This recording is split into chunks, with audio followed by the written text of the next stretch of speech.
अभी तक हम दर्शन की एक विचारधारा आदर्शवाद के बारे में अध्ययन कर रहे थे। आदर्शवाद क्या है, इसकी उत्पत्ति कहाँ से हुई, आदर्शवाद को किसने प्रतिपादित किया, आदर्शवाद किस विचारधारा पर आधारित है, उसकी क्या विशेषताएं हैं। इसके बाद हम आते हैं कि इसके सिद्धांत क्या क्या हैं। सबसे पहला सिद्धांत है कि विचार ही सच्ची वास्तविकता है। विचार ही सच्ची वास्तविकता है। क्यों?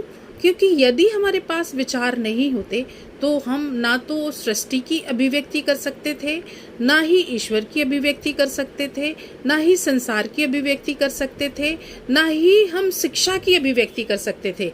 अपने अंदर के भावों को अभिव्यक्त करने के लिए हमारा विचारशील होना बहुत आवश्यक है। हम यदि विचारशील नहीं होंगे तो हम कभी भी किसी भी वस्तु की अभिव्यक्ति नहीं कर सकते। आदर्शवादी सच्ची वास्तविकता विचार को मानते हैं। आदर्शवादियों का मत है कि विश्व की संकल्पना हम विचारों के द्वारा ही कर सकते हैं। विचार शाश्वत हैं, अपरिवर्तनशील हैं। विचारों को कभी बदला नहीं जा सकता, क्योंकि सत्य एक विचार है। उस विचार को हम कहीं भी, सार्वभौमिक है, उसको हम कहीं भी नहीं बदल सकते। संसार के किसी भी कोने पर अगर हम जाएं तो जीव, आत्मा, परमात्मा, जगत, पृथ्वी, सूर्य, चंद्रमा, ये हम अपने विचारों द्वारा ही अभिव्यक्त कर सकते हैं। इसलिए इनका पहला सिद्धांत है कि हमारे अंदर अगर विचार नहीं होंगे तो हम किसी भी चीज़ की अभिव्यक्ति नहीं कर सकते। इसलिए आदर्शवाद जो है प्लेटो के सिद्धांत पर आधारित है, जो विचारों का सिद्धांत है। इसे थ्योरी ऑफ आइडियाज कहा जाता है। इन विचारों के द्वारा ही समस्त संसार को हम बता सकते हैं और समस्त संसार की संकल्पना हम कर सकते हैं। इस संसार में हमारे विचारों द्वारा हमारे अंदर के भाव, हम किस तरीके से संसार को लें, संसार में किस तरीके से जीवन जिए, इन सारी चीज़ों की संकल्पना हम आदर्शवाद के विचारवाद के आधार पर ही कर सकते हैं। यदि हमारे अंदर विचार नहीं आते तो हम किसी भी तरीके से न सत्य, न शिव, न शिवम, किसी की संकल्पना नहीं कर सकते। सत्य, शिव को जानने के लिए हमारे अंदर उनके लिए विचार आना आवश्यक है। उनकी अभिव्यक्ति करने के लिए, हमें दूसरों को बताने के लिए, सत्य को समझाने के लिए हम विचारों द्वारा ही एक दूसरे से विचारों का आदान प्रदान करते हैं कि सत्य क्या है, सत्य की राह पर हमें किस तरीके से चलना चाहिए, ईश्वर क्या है, ईश्वर का सानिध्य प्राप्त करने के लिए हमें किस तरीके का जीवन निर्वहन करना चाहिए, संसार में हम ईश्वर के पास जाने के लिए किन रास्तों पर हमें चलना चाहिए, हमें किस तरीके से अपने वास्तविक स्वरूप को जानना चाहिए। ये सारी अभिव्यक्ति हम किसके द्वारा करते हैं? विचारों के द्वारा करते हैं। यदि हमारे पास विचार नहीं हो तो हम कभी भी अपने विचारों की अभिव्यक्ति से संसार को जान ही नहीं सकते। मनुष्य सबसे चिंतनशील, विचारशील प्राणी है, क्योंकि विचार सबसे ज़्यादा मनुष्य के अंदर ही आते हैं। उसका स्वयं का जीवन किस तरीके का है? मनुष्य जीवन सर्वश्रेष्ठ है, क्योंकि मनुष्य जीवन के में ही विचारों की अभिव्यक्ति करने का साधन है। बाकी जीव जो हैं वो अपने विचारों को व्यक्त नहीं कर सकते। पेड़ पौधे अपने विचारों को प्रकट नहीं कर सकते। मनुष्य एक ऐसा प्राणी है जो अपने विचारों द्वारा संसार की प्रत्येक वस्तु को समझ सकता है, संसार को देख सकता है, संसार को अपने विचारों द्वारा, अपने विचारों से प्रभावित कर सकता है। विचारों द्वारा वो किसी भी संकल्प को बता सकता है। विचारों द्वारा वो जिस तरीके से हम लोग टीचर हैं, शिक्षक हैं, तो शिक्षक अपनी विचार से दूसरे विचारों, एक व्यक्तित्व से दूसरे व्यक्तित्व को प्रभावित करता है। शिक्षक शिष्य को अपने विचारों द्वारा यह बताता है कि संसार में अगर हमें शिक्षक बनना है तो हमें किस तरीके के विचारों का से समाज का निर्माण करना चाहिए, समाज में किस तरीके के विचारों की आवश्यकता है। यदि समाज बदल रहा है तो बदलते हुए समाज में हम ईश्वर को किस तरीके से स्थापित करें, सत्य को हम किस तरीके से स्थापित करें, शिव को हम किस तरीके से स्थापित करें और हम किस तरीके से संसार की संरचना के बारे में बताएं। तो सबसे बड़ी वास्तविकता क्या है? विचार। यदि हमारे अंदर विचार नहीं होंगे तो हम किसी भी व्यक्ति को कुछ समझा नहीं पाएंगे। विचार हमारे जीवन के अस्तित्व को बताते हैं कि यदि हमारे अंदर विचार हैं तो हम अपने को भी प्रकट कर सकते हैं और अपने भावों को दूसरों के पास भी भेज सकते हैं। एक शिक्षक ही एक ऐसा व्यक्ति होता है जो कि शिक्षार्थियों को यह बताता है कि किस तरीके के विचारों से हम सबको सुख पहुंचा सकते हैं, उनको सुखी कर सकते हैं, किस तरीके से हम अपनी आत्म अनुभूति कर सकते हैं, अपने आप को जान सकते हैं। अपने आप को जानने के लिए यदि हमारे अंदर विचार नहीं है तो हम कैसे जानेंगे कि हम क्या हैं, हमारे अंदर कौन से विचार हैं। हमारे अंदर अगर किसी ने कोई बात कह दी, किसी व्यक्ति द्वारा अगर आपके ऊपर कोई भी बात का प्रभाव पड़ा तो आप यह विचार करते हैं कि यह बात हमारे लिए क्यों कही गई, और इसके लिए हम विचार करते हैं। अगर कही गई तो उसको दूर करने की कोशिश करते हैं। विचार हमें ईश्वर तक ले जाने का माध्यम है और संसार में उस हमारी उत्पत्ति का कारण भी, क्योंकि हम जान ही नहीं, हमारे अंदर अगर विचार नहीं होता तो हम एक वस्तु मात्र होते, हम मनुष्य नहीं होते। हम ये नहीं जानते कि हमारे अंदर मस्तिष्क है, इस मस्तिष्क का किस तरीके से प्रयोग किया जाना चाहिए, हम अपने मस्तिष्क का किस रूप से प्रयोग करें और अपने मस्तिष्क को धनात्मक दिशा, पॉजिटिव दिशा की तरफ ले जाएं या नेगेटिव दिशा के लिए। इसलिए विचार मनुष्य के लिए और सबसे पहले शिक्षक के लिए विचार की बहुत आवश्यकता है। इसलिए आदर्शवाद एक ऐसी विचारधारा है जिसमें एक शिक्षक आदर्शवादी शिक्षक के रूप में संसार में आता है। आदर्श हर व्यक्ति का एक आदर्श होता है, क्योंकि वो अपने अंदर आइडियाज लेकर आता है कि हमें इस तरीके का जीवन जीना है और उस जीवन को जीने के लिए वो संसार में अपने कार्यों को करता है। अगर वो अच्छा जीवन जीना चाहता है तो उसके विचारों के माध्यम से ही उसके व्यक्तित्व का परिमार्जन होता है और व्यक्तित्व के परिमार्जन से वो ईश्वर के सानिध्य को प्राप्त करता है। इसीलिए भारतीय दर्शन में आदर्शवाद के द्वारा ही ईश्वर की प्राप्ति का माध्यम बताया गया। आदर्शवाद ने विचार के द्वारा ही, क्योंकि यदि हम ईश्वर की संकल्पना करते हैं तो हमारे यहाँ जितने भी भगवान बनाए गए हैं उनकी संकल्पना के लिए हमारे अंदर विचारों का होना अति आवश्यक है। यदि हम दैवी शक्ति की संकल्पना करते हैं तो दैवी शक्ति में यदि हम देवी की कल्पना करते हैं तो उसके लिए देवी के आकार, प्रकार, प्रतिमा, उनके स्वरूप का जब हम ज्ञान प्राप्त करते हैं या उन्हें जानने की कोशिश करते हैं तो उनके लिए उनके अनुसार ही विचार बनता है। यदि हम ईश्वर, शिव, ब्रह्मा, विष्णु की संकल्पना करते हैं तो उनके अनुसार ही विचार बनाते हैं कि किस तरीके के शंकर होते हैं, उनकी क्या प्रतिमा होती है, वो किस तरीके के स्वरूप को धारण किए होते हैं और वो उनका कार्य क्या है, वो संसार में किस तरीके के कार्यों को करते हैं। इन विचारों के माध्यम से ही हम अपने स्वरूप और ईश्वर के स्वरूप को जानने की संकल्पना करते हैं। विचार सबसे ज्यादा जरूरी है। आदर्शवादी विचारधारा इसलिए विचारों पर आधारित है क्योंकि यदि हमारे अंदर विचार नहीं होंगे तो हम तर्क नहीं कर पाएंगे। प्रत्येक व्यक्ति के अंदर एक दर्शन होता है, वो हर व्यक्ति एक दार्शनिक होता है जिसके अंदर सोचने समझने की शक्ति होती है और वो उसका दर्शन होता है, क्योंकि व्यक्ति के अंदर सोचने की शक्ति, समझने की शक्ति कि हमारे अंदर ये भाव किस तरीके से आए।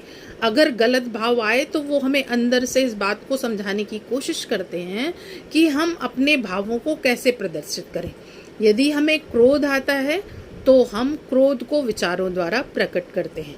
यदि हमें क्रोध नहीं आता, प्रेम आता है, तो प्रेम को हम विचारों के द्वारा ही प्रकट करते हैं।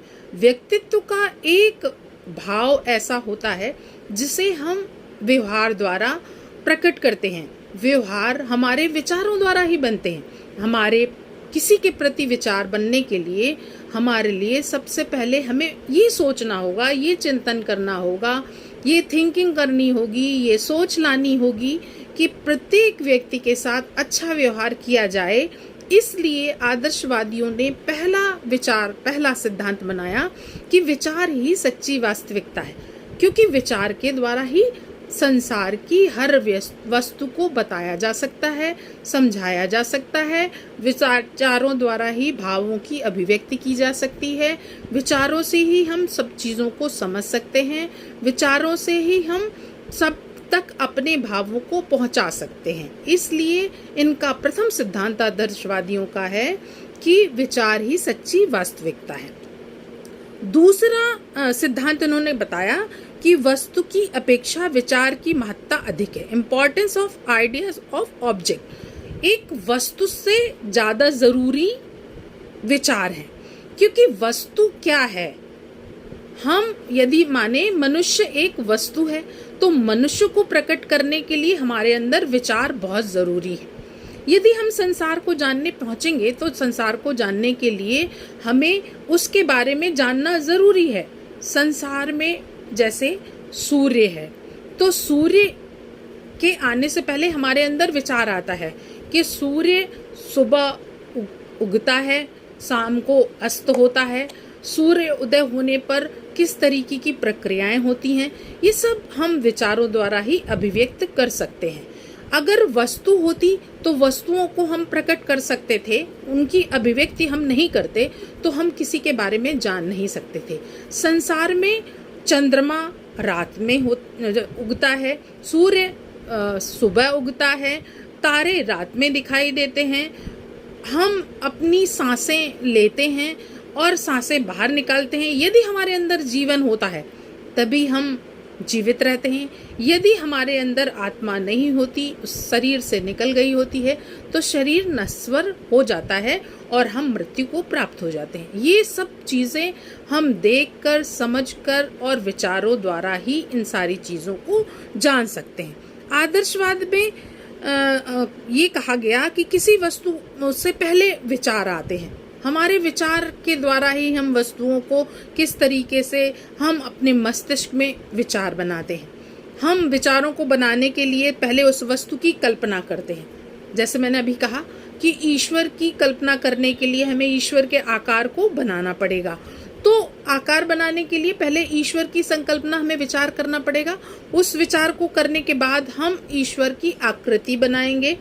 जैसे हम ध्यान की अवस्था में जाते हैं, तो ध्यान की अवस्था में ईश्वर की संकल्पना करने के लिए हमें ईश्वर की आकृति बनानी होती है, या ओम शब्द बनाना होता है। ओम शब्द बनाने के लिए सबसे पहले हम ओम की आकृति बनाते हैं। ओम एक वस्तु हो गई, उसकी आकृति किसने बनाई? विचारों द्वारा हमारे मस्तिष्क में उसकी आकृति बनी। उस आकृति के द्वारा हम सारे संसार में ध्यान की अवस्था में ईश्वर के समीप पहुंचने की कल्पना करते हैं।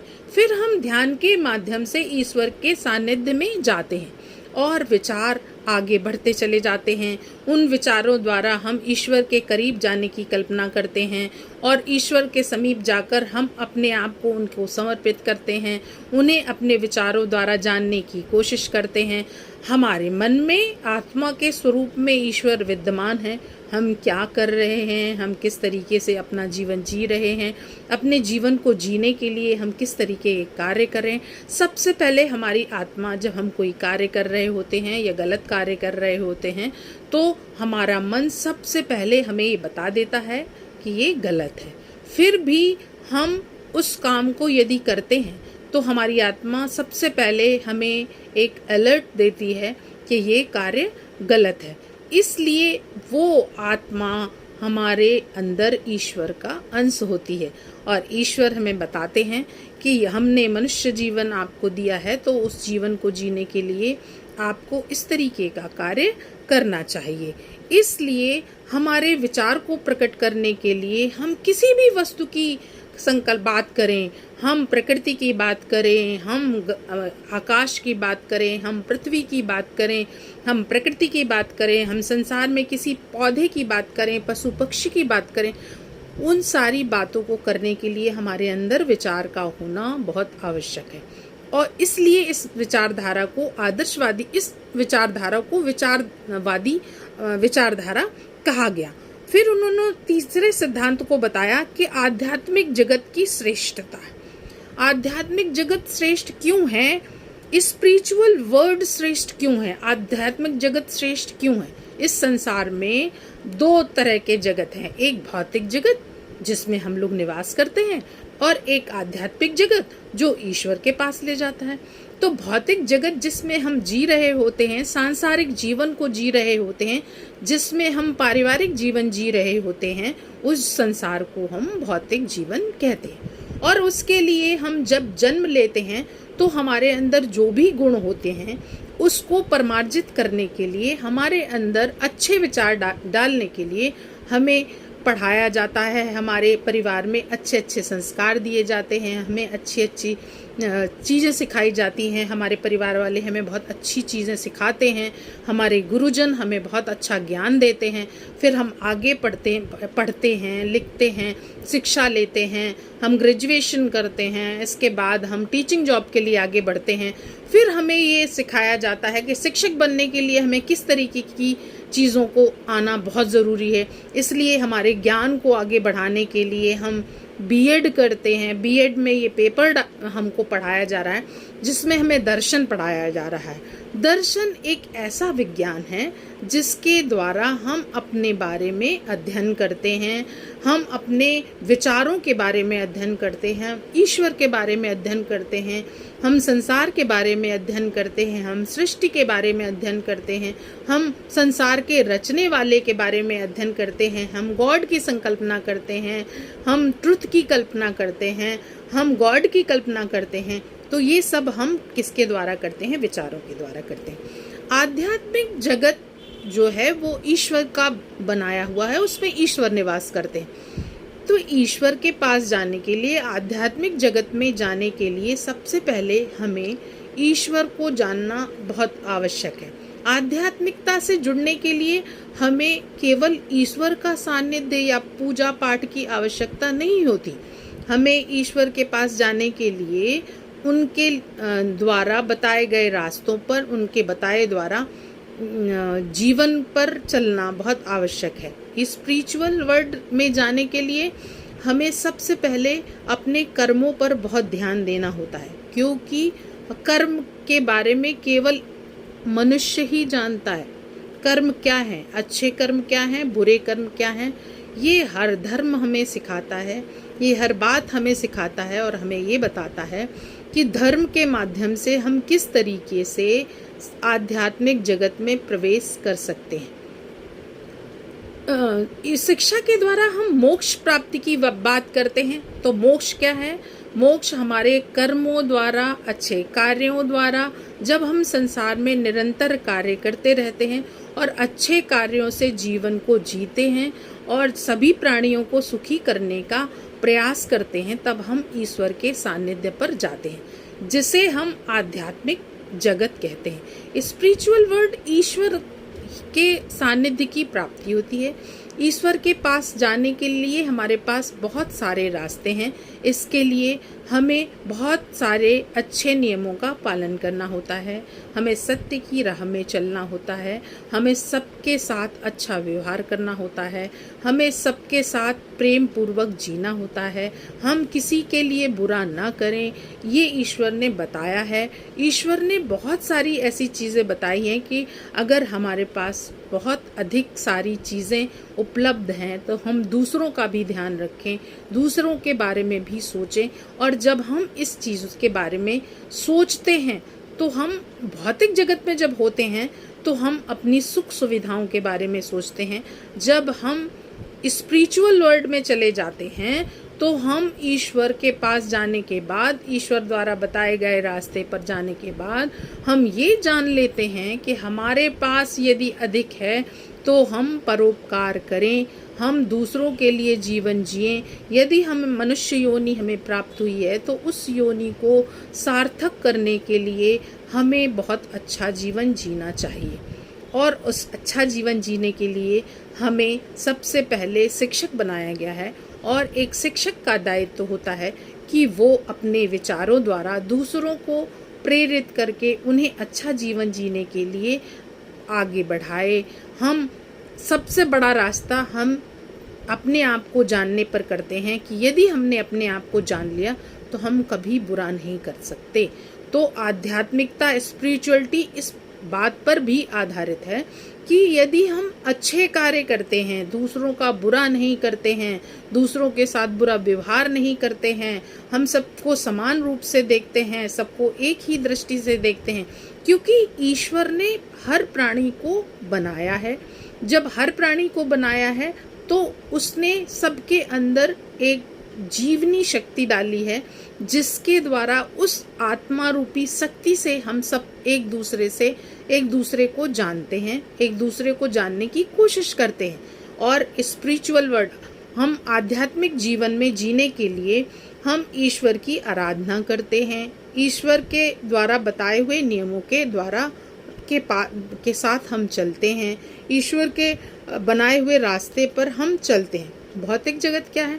भौतिक जगत में जहाँ हमने जन्म लिया है, उस पारिवारिक जीवन के लिए हमारे कुछ दायित्व होते हैं, उन दायित्वों का हम निर्वहन करते हैं। यदि उन दायित्वों के निर्वहन के बाद भी हमें थोड़ा समय मिलता है तो हम ईश्वर के समीप जाने की कोशिश करते हैं। ईश्वर के समीप जाने के लिए हम पूजा, आराधना करते हैं, ईश्वर के समीप पहुंचते हैं और ईश्वर के पास जाकर हम उनसे ये कहते हैं कि हे ईश्वर, हमसे दिन भर में जो गलतियां हुई हैं उनको माफ़ करिएगा, हमें अपने समीप रखिएगा, हमें कोई बुरा काम नहीं करने दीजिएगा।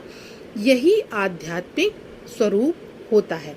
तो स्पिरिचुअल वर्ल्ड को इसलिए अधिक बनाया गया क्योंकि हम जब पारिवारिक जीवन, भौतिक जीवन जी रहे होते हैं तो हम अपनी सुख सुविधाओं की तरफ ज़्यादा ध्यान दे रहे होते हैं। उसके लिए हम कोई भी नैतिक अनैतिक कार्य करते हैं जिसका हमें ज्ञान होता है, किंतु उसको अच्छा बनाने के लिए, सुख को प्राप्त करने के लिए हम भौतिकता की तरफ आगे बढ़ते चले जाते हैं और आध्यात्मिकता को एक किनारे कर देते हैं।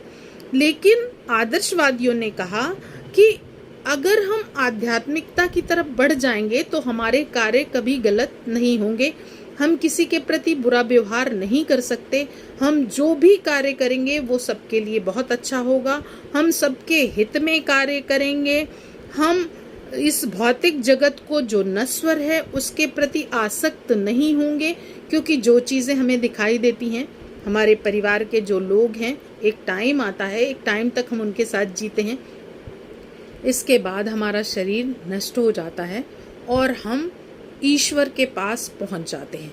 हमें बताया गया है कि हम यहाँ भौतिक जगत में जीने के बाद, मृत्यु के बाद हम इस लोक से परलोक की तरफ जाते हैं। परलोक के में जाने का साधन हमारे पास आध्यात्मिक जीवन ही है। आध्यात्मिक जीवन जीने के लिए हमें ईश्वर का सानिध्य प्राप्त करना बहुत आवश्यक है। इसलिए मानव प्राणी को आध्यात्मिक जगत को समझने के लिए मन और आत्मा दोनों का जानना बहुत जरूरी है, क्योंकि आत्मा नश्वर है, कभी नष्ट नहीं होती, वो एक शरीर से दूसरे शरीर में प्रवेश कर जाती है। जब भी हम मृत्यु को प्राप्त होते हैं तो हमारी आत्मा एक शरीर से निकलकर दूसरे शरीर में चली जाती है।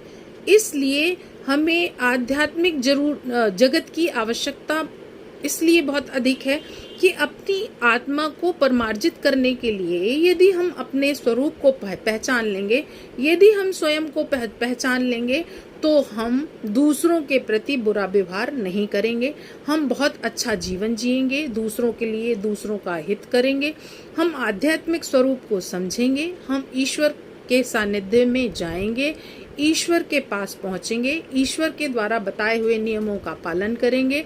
अपने कर्मों द्वारा, ये जरूरी नहीं कि हम ईश्वर की प्रार्थना ही करते रहें, यदि हम ईश्वर के द्वारा बनाए गए जीव जंतुओं पर दया करते हैं, प्रेम करते हैं, तो वो भी ईश्वर का ही कार्य करते हैं, क्योंकि आध्यात्मिक स्वरूप में ईश्वर ने हर प्राणी में, हर पौधे में, हर वस्तु में अपना अंश डाला है।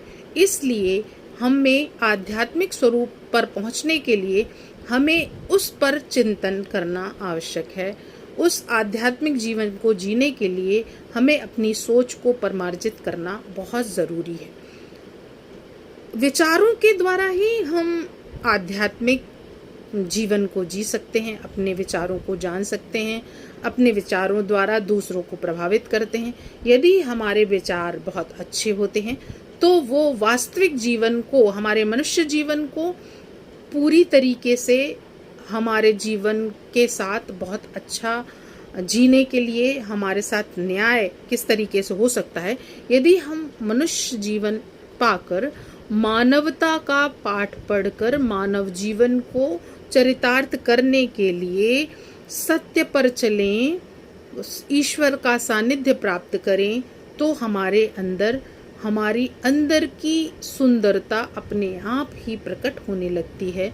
हमारे विचारों द्वारा, हमारे व्यक्तित्व द्वारा, हमारे चिंतन द्वारा, हमारी थॉट प्रोसेस द्वारा, हमारे शिक्षण द्वारा, हमारे व्यवहार द्वारा, हमारे व्यक्तित्व द्वारा, सारी चीज़ों द्वारा हम अपने विचारों को दूसरों तक पहुंचा सकते हैं। इसलिए आदर्शवाद ने आध्यात्मिक जगत को श्रेष्ठ बताया है। उन्होंने कहा है कि यदि आध्यात्मिक जगत के करीब हम पहुंच जाते हैं तो हमारे अंदर मानवता का प्रवेश हो जाता है, और मानवता से ज़्यादा श्रेष्ठ धर्म कोई नहीं है। और ईश्वर ने मनुष्य को श्रेष्ठ इसलिए बनाया है कि वो सबके काम आ सके और ईश्वर को जान सके, और ईश्वर को जानने के लिए वो अपने आप को जान सके कि हमारा जन्म क्यों हुआ है, हम अपने जन्म के द्वारा किस तरीके से संसार को आगे बढ़ा सकते हैं, हम किस तरीके से अपने जीवन की अभिव्यक्ति कर सकते हैं, हम किस तरीके से संसार के जिन जीव जंतुओं को ईश्वर ने बनाया है उनके प्रति हमारे क्या कर्तव्य हैं, हम उन बोध को, उन कर्तव्यों को जान सकेंगे। हम धर्म के सब धर्मों के बारे में जान सकेंगे, हम सब धर्मों का सम्मान कर सकेंगे, सबके प्रति प्रेम कर सकेंगे, मानव मात्र के जन्म का आधार जान सकेंगे, ईश्वर को प्राप्त करने का साधन जान सकेंगे। इतना विचार करने के बाद यदि हम आध्यात्मिक हो जाते हैं तो हम आदर्शवाद की इस विचारधारा के काफ़ी करीब पहुंच जाते हैं। इसके बाद चौथा हमारा सिद्धांत आता है आध्यात्मिक मूल्यों पर विश्वास। इन मूल्यों पर विश्वास, आध्यात्मिक मूल्य हमारे क्या क्या हैं? आध्यात्मिक मूल्य हमारे हैं जिन पर हम विश्वास करते हैं। आदर्शवादी आध्यात्मिक मूल्यों में सत्य, शिव और सुंदर को लाते हैं। सत्य ट्रुथ, शिव गॉड, सुंदर ब्यूटी पर अधिक विश्वास करते हैं। उनका मानना है आध्यात्मिक मूल्य शाश्वत होते हैं और सर्वव्यापी होते हैं। शाश्वत और सर्वव्यापी जो कभी ना बदलने वाले होते हैं, वो सारे संसार में एक जैसे होते हैं। संसार के किसी भी कोने में आप चले जाइए, आपको सत्य एक जैसा ही मिलेगा। सत्य में कोई परिवर्तन नहीं होगा। हर जगह, संसार के किसी भी कोने, किसी भी देश में आप जाएंगे, सत्य की परिभाषा एक जैसी ही होगी, और शिव की परिभाषा, गॉड की परिभाषा एक जैसी होगी। गॉड, लोग अलग अलग धर्म को मानने वाले हैं। जिन धर्मों को मानने वाले हैं वो किसी भी धर्म को मानने वाले हों, वो चाहे साकार ब्रह्म को मानने वाले हों, चाहे वो निराकार ब्रह्म को मानने वाले हों, लेकिन ईश्वर को मानने वाले संसार में हर जगह पाए जाते हैं। और सुंदरता, ब्यूटी, हमारी आत्मिक चिंतन की बात करते हैं कि जब हमारी सोच अच्छी होती है, जब हम अच्छा सोचते हैं तो हमको किसकी प्राप्ति होती है? ईश्वर की प्राप्ति होती है। जब हम सत्य के मार्ग पर चलते हैं तो सत्य के मार्ग पर चलने के लिए सबसे पहला माध्यम हमको प्राप्त होता है कि सच्चाई पर चलने के लिए बहुत कठिन रास्ते हमको पार करने होते हैं। सत्य पर चलने के लिए हमको अपनी भौतिक सुख सुविधाओं को छोड़ना पड़ता है। हम अगर भौतिक सुविधाओं के साथ चलते हैं तो बहुत सारे ऐसे कार्य कर जाते हैं जो सत्य से हमको भटका देते हैं। यदि हम सत्य के मार्ग पर चलते हैं तो हमें ईश्वर, गॉड की हमें प्राप्ति होती है। ईश्वर हमारे करीब आते हैं, ईश्वर हमें ये सिखाते हैं कि ये सत्य में चलने का रास्ता लंबा होता है, लेकिन उस रास्ते पर चलने के लिए हमारी विजय निश्चित होती है। सत्य कभी हारता नहीं है, सत्य कभी पराजित नहीं होता।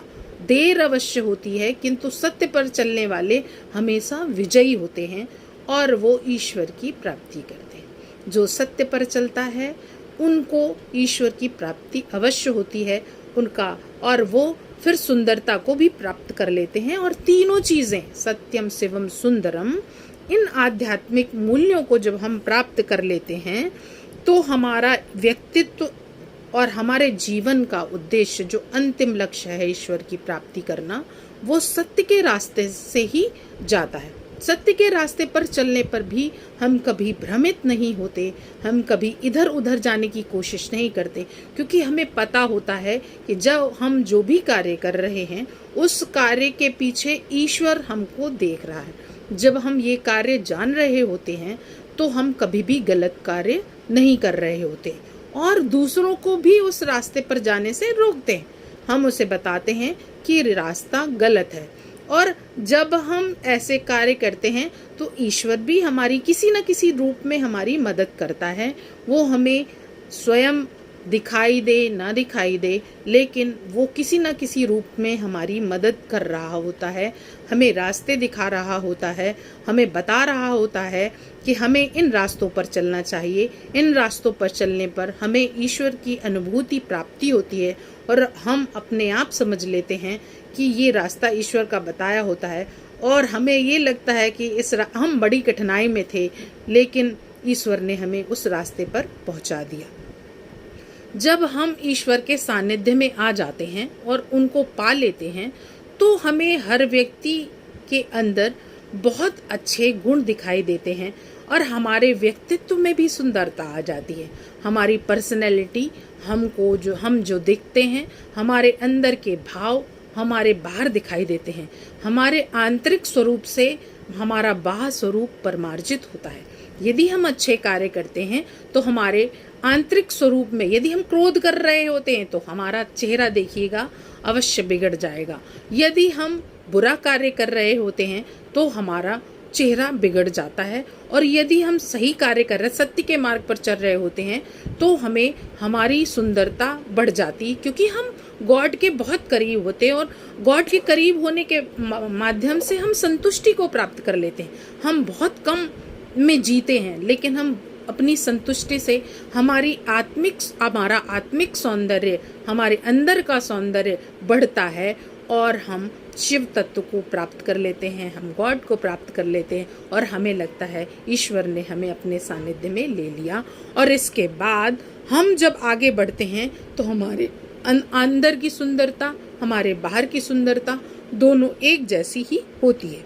इस संदर्भ में रॉस ने कहा कि शिव सत्य एवं सुंदर निरपेक्ष होने के प्रति देखे जाते हैं, प्रत्येक में विद्यमान अपने स्वयं के औचित्य में हैं, स्वयं में पूर्ण रूपेण और वांछनीय है। हर व्यक्ति के अंदर सत्य, शिव और सुंदर है। हर वस्तु में सत्य, शिव और सुंदर है। इसको केवल अपने विचारों द्वारा देखना होता है। यदि हम इन सारी चीजों को, क्योंकि ये हम प्राप्त कर सकते हैं अपने कार्यों द्वारा, अपने कर्मों द्वारा, अपने द्वारा बनाए हुए संसार द्वारा। इनका पांचवा जो सिद्धांत है वो मानव की श्रेष्ठता है, सुपीरियरिटी ऑफ मैन। मनुष्य को ईश्वर ने क्यों सर्वोच्च बताया है कि उसके अंदर सबसे ज्यादा विचार करने की शक्ति दी है, दूसरों को समझने की शक्ति दी है, दूसरों के प्रति अच्छे भाव जागृत करने की शक्ति दी है, दूसरों को जानने का भाव दिया है। श्रेष्ठ इसलिए बनाया है कि वो मनुष्य ही एक ऐसा प्राणी है जो सबके बारे में सोच सकता है, विचार कर सकता है, अपने व्यवहार द्वारा सबको संतुष्ट कर सकता है, सबके अंदर खुशी ला सकता है, सबको प्रेम कर सकता है। इसलिए मानव सर्वश्रेष्ठ है, क्योंकि मानव में विचार करने की शक्ति है, मानव के अंदर सबको समझने की शक्ति है, मानव के अंदर सब में एकता लाने की शक्ति है, मानव के अंदर वो भाव है जो संसार में अच्छे से अच्छा कार्य कर सकती है। मानव द्वारा ही विनाश होता है और मानव द्वारा ही उत्पत्ति होती है। इसलिए उत्पत्ति का साधन ही मानव है। मानव को आगे बढ़ाने के लिए, अच्छे कार्यों को करने के लिए हमें ईश्वर की प्राप्ति करना बहुत आवश्यक है। इसके लिए हमें अपने आप को जानना बहुत आवश्यक है, क्योंकि हम अपने जीवन का उद्देश्य यदि नहीं जान पाए तो हम कभी भी ईश्वर के समीप नहीं पहुंच सकते। इसके बाद इनका जो आगे का सिद्धांत है, आत्मा की अमरता। जो सोल है वो कभी मरती नहीं है। आदर्शवादी कहते हैं कि प्राणियों में ईश्वर का एक अंश आत्मा होता है। प्राणियों में कि हर प्राणी, जीव जंतु, पक्षी, जानवर, मनुष्य, हर व्यक्ति के अंदर आत्मा होती है जो कभी नहीं मरती है। वो हमेशा अमर होती है, वो कभी भी मरती नहीं, वो एक शरीर से दूसरे शरीर में चली जाती है। तो ये माध्यम, जिस माध्यम से, क्योंकि हर प्राणी के अंदर ईश्वर का अंश है, वो किस रूप में है? वो आत्मा के रूप में है, क्योंकि परमात्मा जो है वो अमर है, अनश्वर है। ईश्वर कभी नश्वर नहीं, ईश्वर कभी नष्ट नहीं होते। ये हम कहाँ जाते हैं? मरने के बाद ईश्वर के पास ही जाते हैं। इसलिए आत्मा के ज्ञान पर अधिक बल दिया गया है। आत्मा का ज्ञान यदि हमने प्राप्त कर लिया, आत्म अनुभूति यदि हमने प्राप्त कर ली, तो हम ईश्वर के सानिध्य में पहुंच गए। और वहां तक पहुंचने का रास्ता क्या है कि वहां तक पहुंचने के लिए हम अनेक देहों में जाते हैं, क्योंकि हमें बताया गया है, हमारे धर्म ग्रंथों में ये बताया गया है कि हमें कई योनियों में जन्म लेना पड़ता है और मनुष्य सर्वश्रेष्ठ योनि है, क्योंकि मनुष्य एक विचारशील प्राणी है। वो दूसरों का भला कर सकता है, वो दूसरों के लिए कार्य कर सकता है, वो अमरता के लिए कार्य कर सकता है, धर्म कर सकता है, न्याय कर सकता है, निष्ठा हो सकती है, ईश्वर के प्रति आराधना कर सकता है, वो अपने विचारों द्वारा दूसरों को परमार्जित कर सकता है, वो सभी जीवों को एक जैसा देख सकता है, सबके लिए एक जैसा कार्य कर सकता है। इसलिए आदर्शवाद ने के इस सिद्धांत में ये कहा गया कि आत्मा अमर है, आत्मा कभी नहीं मरती, आत्मा एक देह से दूसरे देह में चली जाती है। इसलिए परमात्मा के पास जाने के लिए आत्मा को जानना बहुत आवश्यक है। यदि हमारी आत्मा पवित्र है, उसने सत्य को जान लिया है, उसने ईश्वर को जान लिया है, उसने सुंदरता को जान लिया है, तो वो आत्मनिष्ठ हो गया, वो अपने आप को उसने जान लिया और वो ईश्वर के समीप पहुंच गया। और इसके बाद जब इस संसार को छोड़ता है तो अपनी देह से वो मुक्त हो जाता है और वो ईश्वर के समीप पहुंच जाता है। इसका सबसे अलग एक सिद्धांत है, जिसका उस सिद्धांत को हम कहते हैं विविधता में एकता। इस सिद्धांत के बारे में आदर्शवादियों ने कहा कि संसार में हर प्राणी में सृष्टि की रचना करने में ईश्वर ने हर प्राणी में एकता डाली है। एकता मीन्स हर व्यक्ति में आत्मा का निर्माण किया है, हर व्यक्ति में विविधता है, वो जीव है, वो वनस्पति है, वो सूक्ष्म जीव है, वो कीट पतंगा है, वो सब कुछ है। लेकिन एकता किस तरीके से है? एकता ईश्वर के उस स्वरूप से है जो आत्मा के रूप में हर चीज में निवास करता है। हर व्यक्ति में आत्मा डाली गई है, तो ये विविधता है। ये विविध प्राणी हैं, विभिन्न प्राणियों में एकता किस रूप में है? आत्मा के रूप में। वो विचरित करती है और वो विविधता के कारण हम सब प्राणियों में एक जैसा जीवन दिया गया है, क्योंकि हर प्राणी जिसमें आत्मा है, जो जीवित है, वो ईश्वर की आत्मा के रूप में विद्यमान है। और वो एकता हमें दिखाई देती है क्योंकि आत्मा सभी प्राणियों में विद्यमान है। आत्मा के रूप में के द्वारा हम सभी प्राणियों में एकता के स्वरूप को देखते हैं। सभी वस्तुओं में दैवी एकता है, क्योंकि दैवी एकता के लिए आत्मा का जानना बहुत जरूरी है। इस दैवी एकता को देखने के लिए हम ईश्वर के इस स्रोत को जानते हैं जिसे हम आत्मा कहते हैं। आत्मा हमारे शरीर में, दूसरे के शरीर में, हर व्यक्ति के अंदर अंश के रूप में, ईश्वर के अंश के रूप में विद्यमान है। उस अंश के द्वारा हम सब में एक जैसा स्वरूप होता है, क्योंकि अपने कर्म द्वारा हम विविध योनियों को प्राप्त होते हैं। उन योनियों में हम जीव अगर हैं, हमारे अंदर आत्मा अगर है, अगर हम जीवित हैं, तो हमें एकता दिखाई देती है कि ईश्वर ने हर व्यक्ति में, जीव में, जंतु में आत्मा के स्वरूप को डाला है, जो विभिन्न स्वरूपों में हैं, जो विभिन्न जीवों में हैं, वो उन जीवों के अंदर एकता का स्वरूप पाया जाता है। इसको हम विविधता में एकता कहते हैं। और इस सिद्धांत के द्वारा, इस आदर्शवादी सिद्धांत के द्वारा हम सभी जीव जंतुओं को एक जैसा समझते हैं। उन जीवों को एक जैसा समझने के लिए ईश्वर ने हमें एक जैसा बनाया है, इसलिए हमें सभी का सम्मान करना चाहिए। और इस विचारधारा से जब हम ओतप्रोत होते हैं तो हम आदर्शवादी सिद्धांत के इस बात को जानने के लिए, समझने के लिए, समझाने के लिए अपने विचारों द्वारा यह जानते हैं कि संसार में विविध प्राणी तो बनाए गए हैं, लेकिन आत्मा के रूप में सभी प्राणी एक जैसे हैं, वो एक हैं।